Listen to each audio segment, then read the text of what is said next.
Saul não era sacerdote. O ofício de Saul era reinar, liderar. A questão de sacrifício já não era com ele. Isso é uma quebra de princípio no Antigo Testamento. É por isso que tem gente sendo rejeitado por Deus, sabia? É por isso que tem gente que não vive o que Deus tem para ela, porque ela vai seguindo dessa forma, quebrando princípios, preferindo agradar homens, preferindo agradar a multidão, preferindo agradar o povo do que agradar o próprio Deus. Samuel chega diante de Saul e diz: Saul, que loucura foi essa que tu fizeste? Mas eu fui sacrificar. Esse sacrifício é sacrifício de tolo. E ele não para por aí, ele continua falando e diz: hoje mesmo o Senhor confirmaria o teu reinado perpetuamente. Oh glória! Ele era rei, mas ainda não tinha sido confirmado. Mas se ele espera um pouquinho, se ele obedece um pouquinho, se ele rejeita o povo, se ele rejeita a multidão e dá ouvido às ordenanças do Senhor, o reinado dele se confirmaria naquele lugar, naquela hora e mais, perpetuamente. Sabe o que é perpetuamente? É um reinado para todo sempre. Mas por conta da desobediência, por conta de preferir agradar homens do que a Deus, Saul foi rejeitado. E quando Saul é rejeitado, o Senhor já fala ao coração do profeta Samuel: diz a Saul que eu já o tenho rejeitado e eu já tenho outro para colocar no seu lugar. Eu quero fazer essa introdução, daqui a pouco a gente chega no capítulo 11 de 2 Samuel.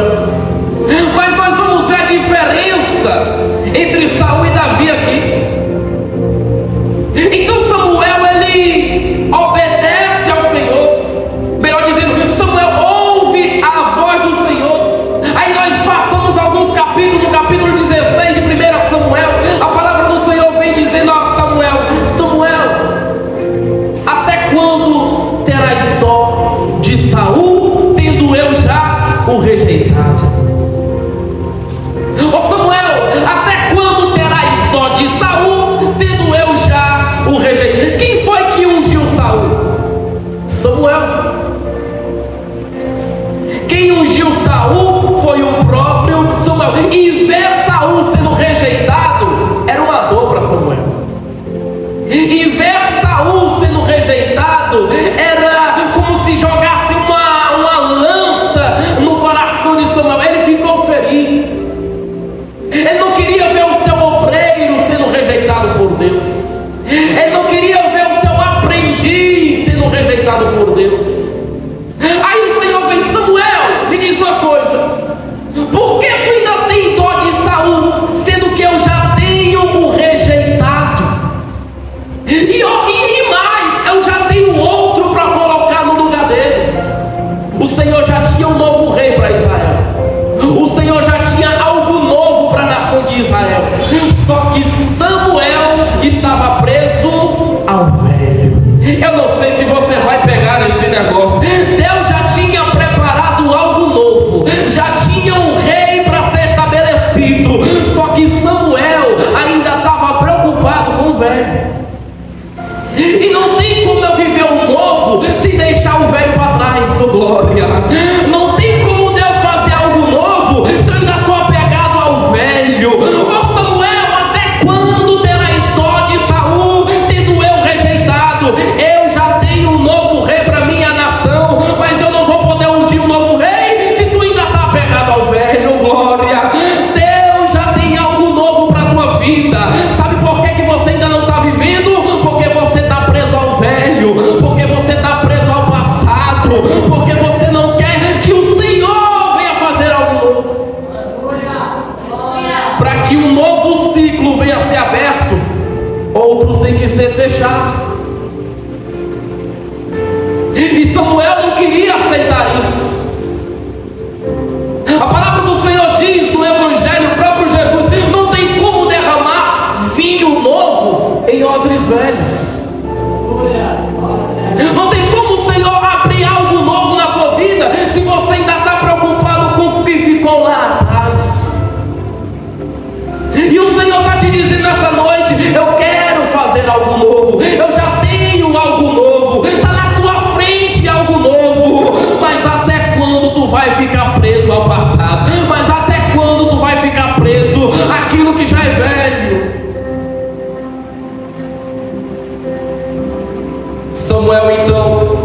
obedece ao Senhor. E ele vai dizer ao Senhor: mas Senhor, como é que eu vou ungir? Ele recebe, vai até a casa de Jessé e unge um dos filhos de Jessé. Mas Senhor, se eu for lá, Saul não vai gostar. Se eu for lá e for ungir, Saul não vai me aceitar que eu entre na cidade. Deus mandou Samuel ungir a Davi, mas ele não mandou Samuel avisar ninguém. Deus mandou Samuel ungir a Davi, mas ele não mandou Samuel postar no Instagram, postar no WhatsApp, postar no Facebook. Deus deu a direção a Samuel, mas não disse que era para ele compartilhar com ninguém. Deus diz assim, ó: vai lá e diz que tu vai oferecer um sacrifício, mas não precisa dizer que tu vai ungir a Davi. Oh glória! Eu não sei se você vai pegar isso daqui, amado. Deus te dá um direcionamento, mas não é para tu sair contando para todo mundo. Deus te dá uma visão, mas não é para tu sair postando na rede social. Deus te dá um direcionamento, mas não é para que todo mundo venha saber, porque nem todo mundo está preparado para ver a visão que Deus te deu. Oh glória! Nem todo mundo tem a mesma estrutura que você para ver o que Deus já mostrou para a tua vida. Nem todo mundo vai aceitar aquilo que Deus já entregou para ti. Oh glória! Então, meu amado irmão, segue a direção de Deus, segue a visão de Deus, mas não precisa compartilhar agora, não precisa tu dizer agora, não precisa tu postar agora, não precisa tu sair falando agora. Simplesmente obedece a ordenança de Deus e vai. O Deus está te dando um direcionamento, vai. Deus está te dando uma visão, vai. Pode ir sem medo. E mais, eu não sei quem vai pegar. Quando eu gosto dos detalhes da Bíblia, Deus diz assim, ó: vem. Quando ele manda Samuel ungir Davi, ele diz assim, ó: vem até a casa de Jessé. Porque quando Deus dá um direcionamento e quando ele diz vem, é porque ele já está lá te esperando. Glória! Então não precisa ter medo de botar o pé, então não precisa ter medo de caminhar, então não precisa ter medo de viver um novo na tua vida, porque Deus já está te esperando do outro lado. Ele diz: vem e unge a um dos filhos de Jessé a rei. Eu trouxe essa introdução para você entender. Davi agora é rei. Davi vai enfrentar pelejas. Davi vai enfrentar guerras. Davi vai enfrentar coisas que, se fosse nós, talvez não suportaria.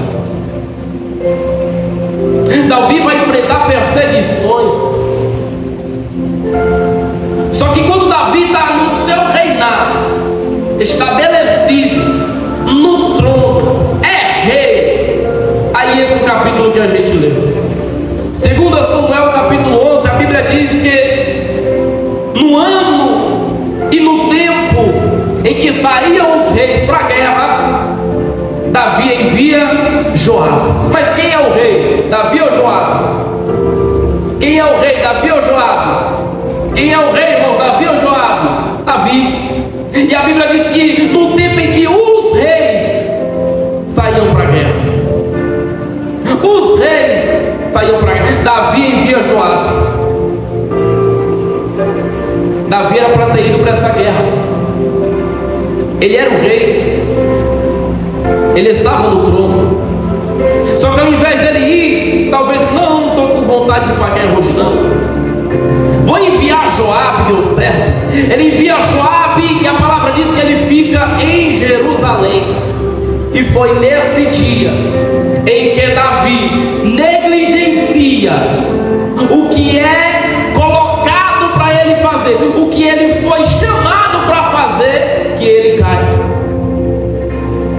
É quando ele deixa de fazer o que ele foi chamado para fazer, ele cai.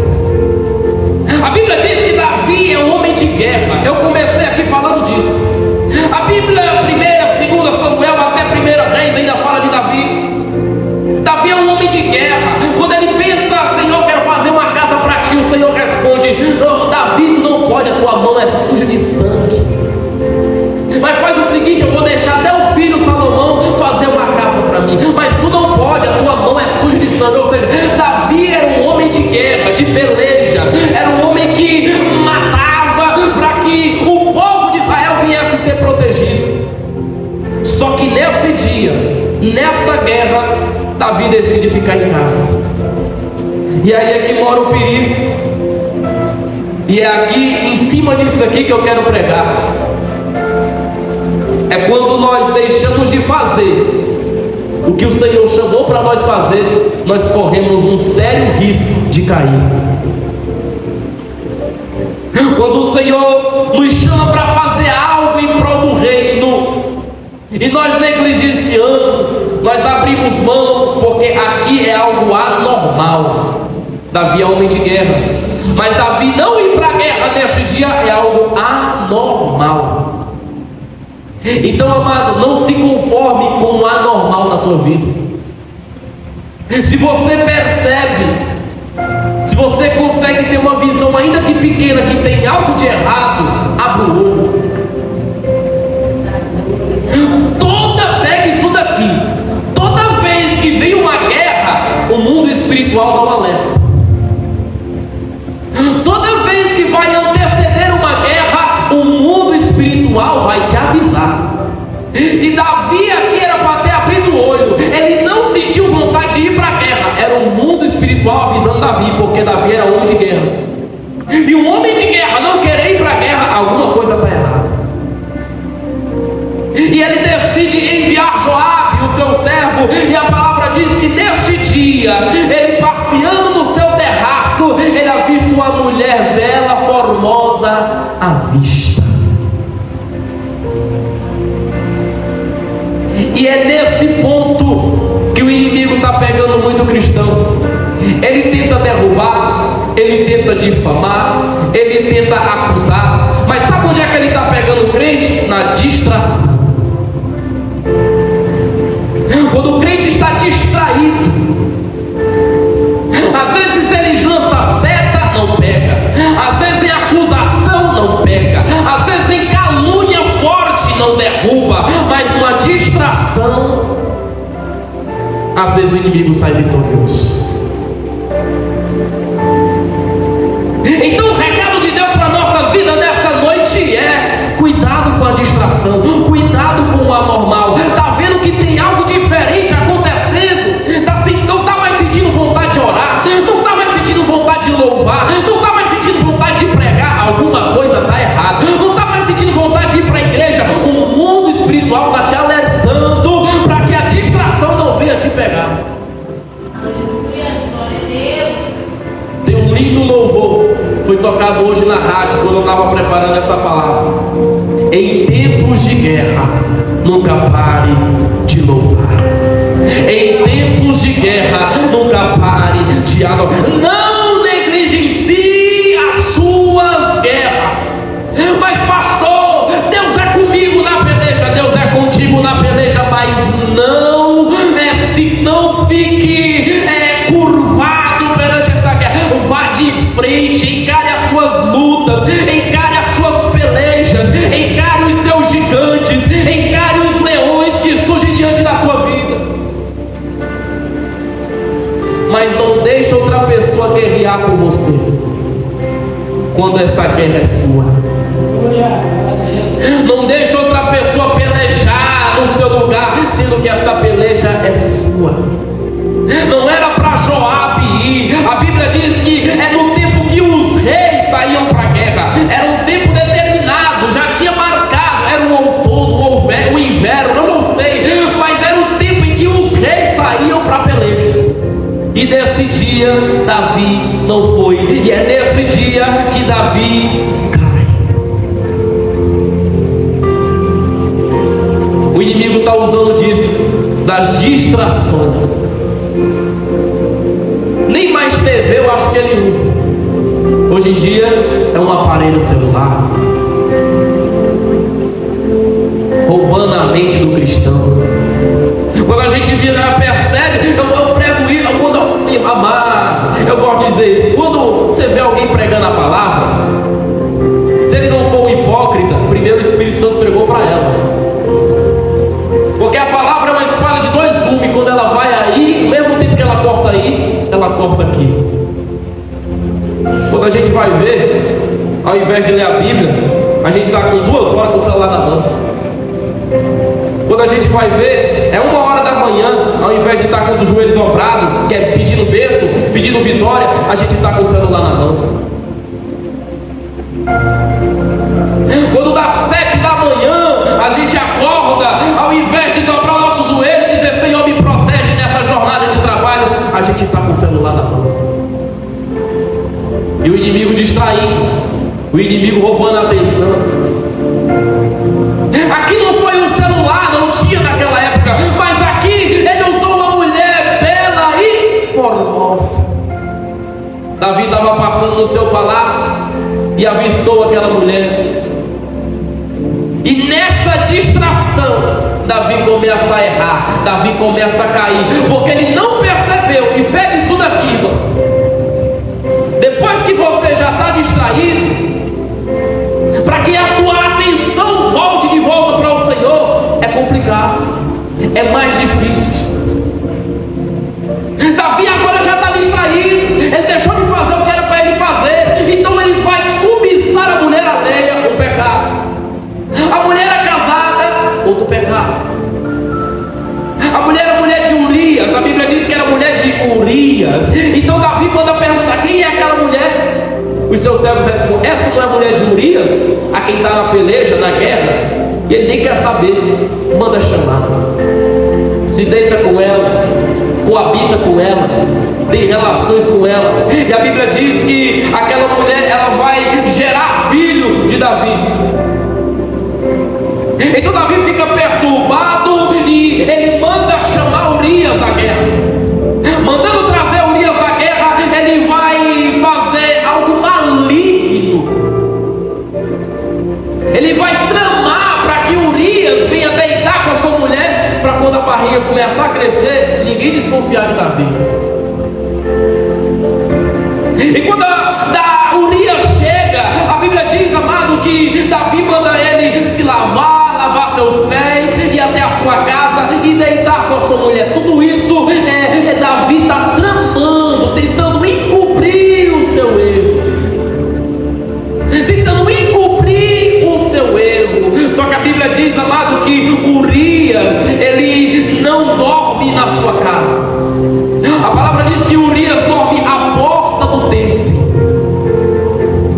Então Davi, ele sabe disso tudo, e os servos de Davi entregam a notícia. Davi diz que Urias não foi deitar com a mulher coisa nenhuma, e Davi fica furioso e vai perguntar: mas por que tu veio de uma peleja, tu está cansado, por que tu não foi deitar com a tua mulher?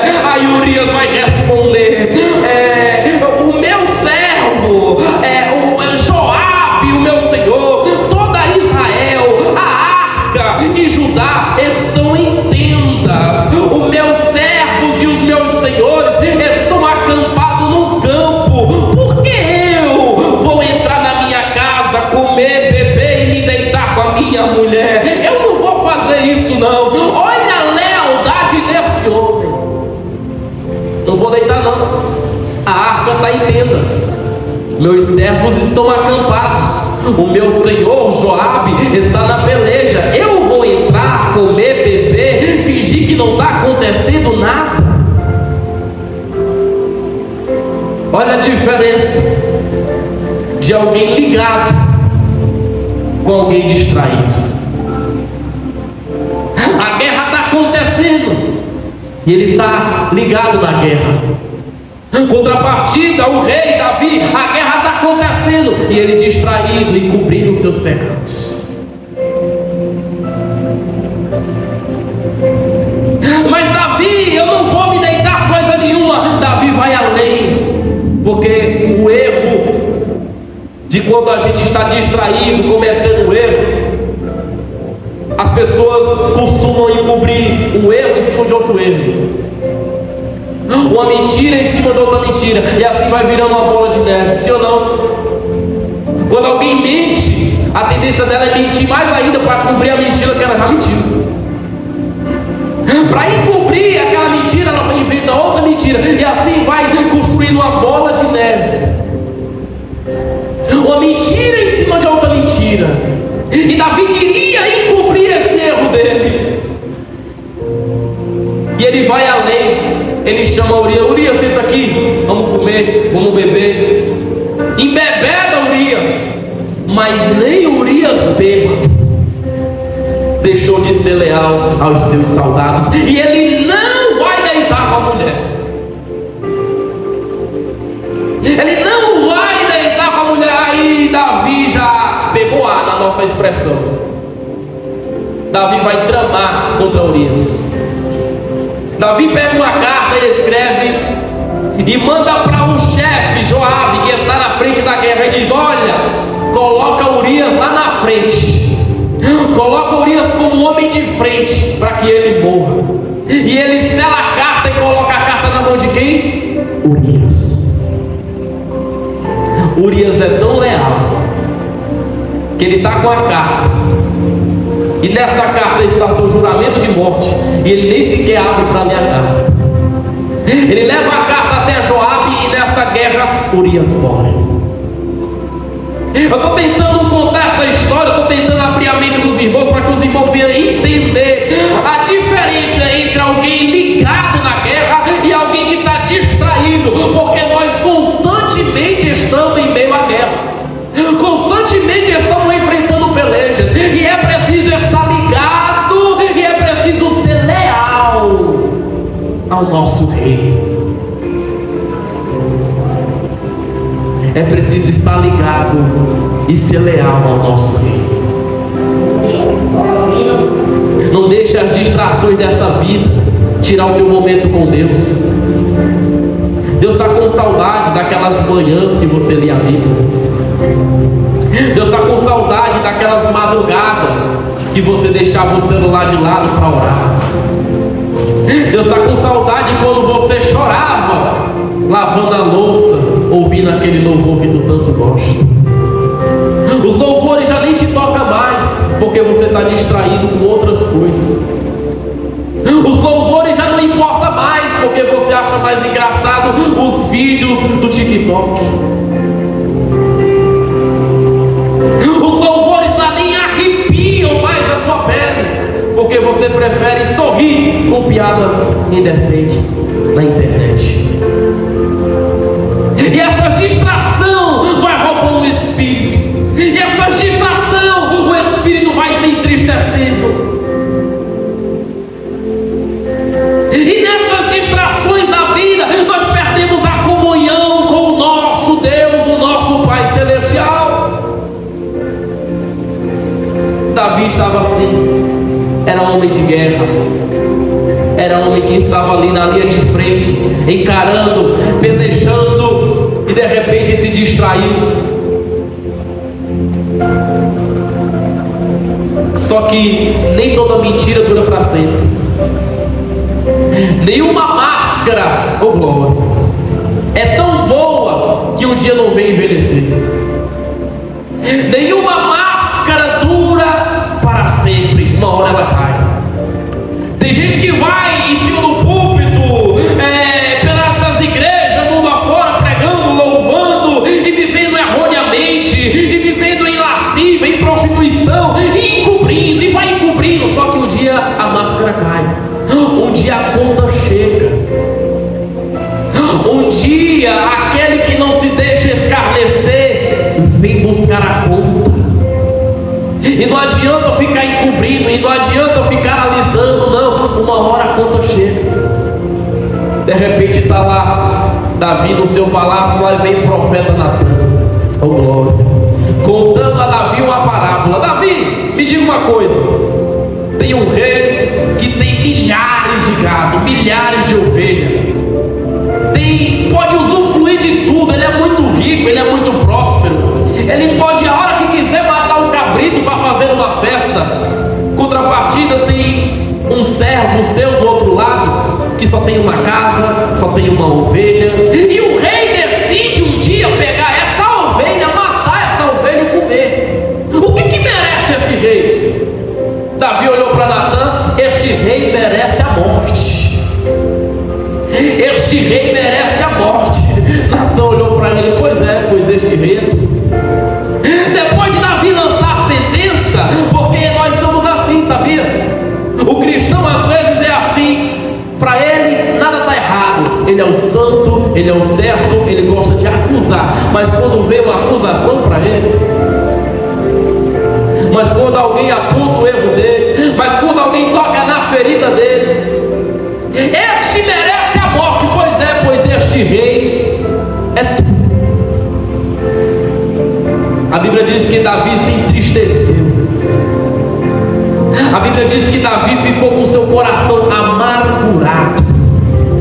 A Bíblia diz que Davi não aceitava isso dentro dele. Oh, glória! E aqui está a diferença entre Davi e Saul. Saul começou bem, Saul começou lindo, mas vai terminar no terreiro de macumba. Davi começou bem, no meio do caminho altos e baixos, no meio do caminho Davi pecou, no meio do caminho Davi errou. Só que lá no Salmo 51 Davi grita: Senhor, retira-me tudo, retira-me o ouro, retira minha capa, retira minha coroa, retira-me o trono, só não permita eu perder a tua presença. Oh, glória! Glória a Deus! Eis a diferença daquele que se arrepende dos seus maus caminhos. Nós somos falhos, tendentes a errar, tendentes a pecar, mas eis aqui o segredo: o Senhor não resiste a um coração quebrantado e contrito diante da sua presença. Oh, glória! Não se afaste do Senhor porque você errou. Não tenha medo de se aproximar de Jesus porque você pecou. Não tenha medo de se achegar de novo a Deus porque você acha que o seu pecado foi grande. Se nós formos olhar qual o maior pecado, Saul ou de Davi, os maiores pecados com certeza você vai dizer que é de Davi. Mas você não lê na Bíblia Saul se arrependendo, você não lê na Bíblia Saul pedindo perdão, você não lê na Bíblia cântico de Saul, salmo de Saul, mas vem para os salmos e você lê oração de Davi, cântico de Davi, oração de Davi, cântico de Davi. Era um homem que mesmo errando estava aos pés do Senhor pedindo misericórdia. Mesmo errando, estava aos pés do Senhor pedindo misericórdia. Eu não posso vir aqui apenas apontar o erro do irmão, eu tenho que trazer uma solução. Talvez você chegou assim hoje: pastor, eu errei, pastor, eu falhei. Mas não tenha medo de se aproximar novamente do Senhor. O Senhor está de braços abertos. É lógico que Ele não vai aceitar você conviver com o pecado. Estaria errando em falar isso. Mas não tenha medo de se aproximar de Deus e dizer: Senhor, eu errei, Senhor, eu falhei, Senhor, eu pequei. A palavra do Senhor diz que as misericórdias do Senhor são a causa de nós não sermos consumidos, assim de Jeremias em Lamentações. As misericórdias do Senhor são infinitas. O filho erra, o filho ele negligencia, o filho peca contra o pai, mas ele se lembra que tem um pai. Não se esqueça que você tem um pai que pode lançar por terra, jogar no mar do esquecimento os teus erros, as tuas falhas. E tem gente distraído, o inimigo colocando acusações na mente, dizendo: não vai orar porque tu errou, não vai orar porque tu pecou, Deus não vai ouvir a tua oração porque tu é falho. Não deixa isso entrar na tua mente. Não deixa essa acusação de Satanás dominar a tua mente. Ainda que falho, ainda que errôneo, esteja diante do altar, esteja aos pés do Senhor, esteja clamando a Deus, pedindo misericórdia, pedindo a sua graça, pedindo a sua dependência, pois sem Ele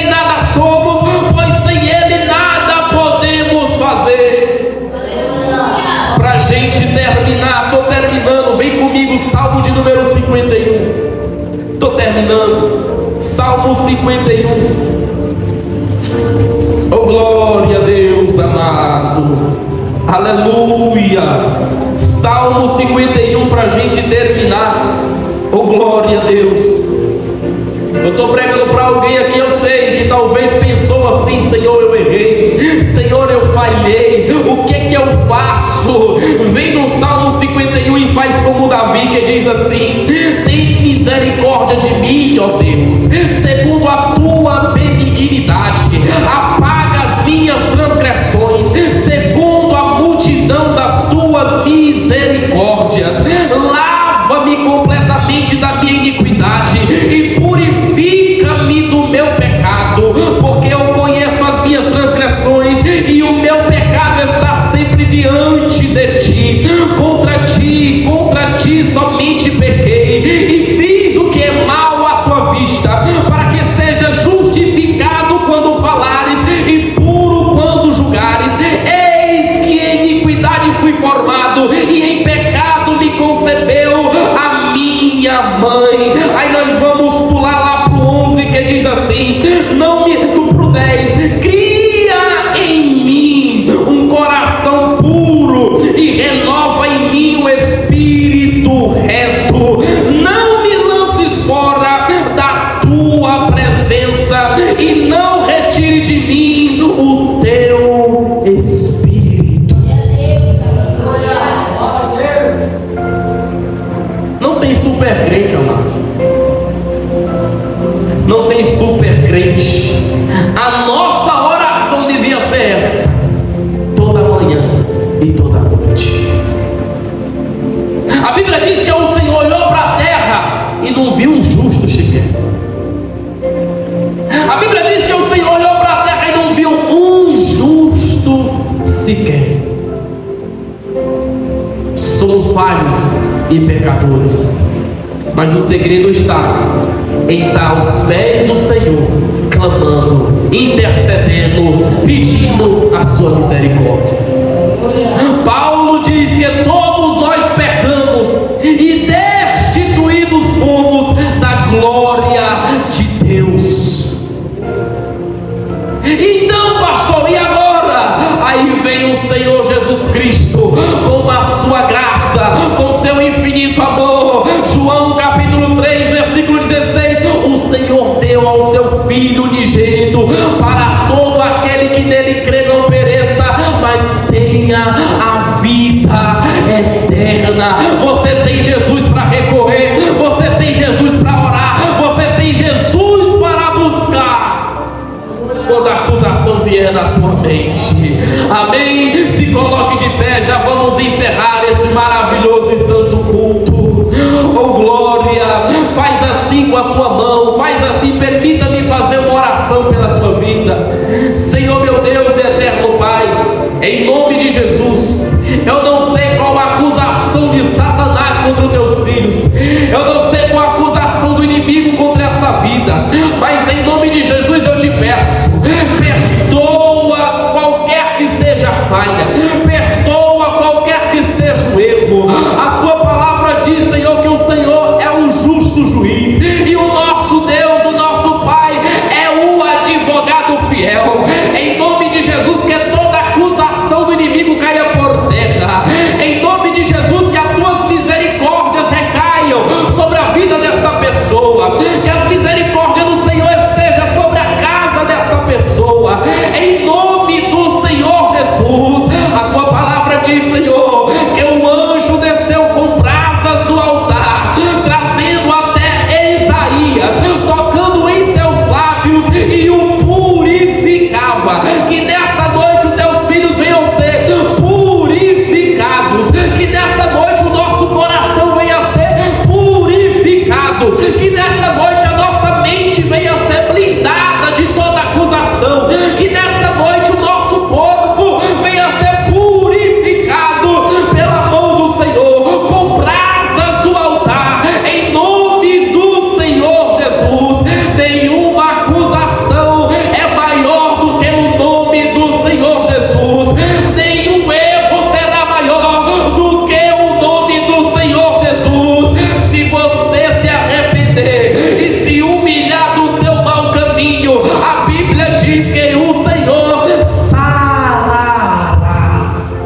O Senhor te sara nessa noite.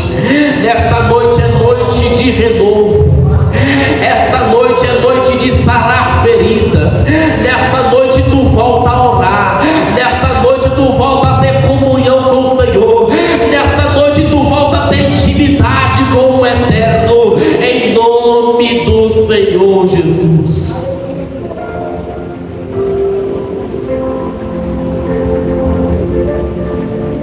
Oh, glória. Amém?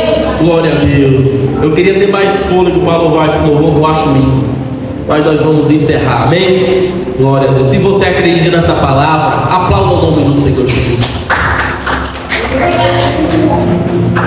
Oh, glória. Amém? Podem tomar os vossos assentos. Já vamos encerrar este maravilhoso e santo culto para a glória de Deus. Oh, glória.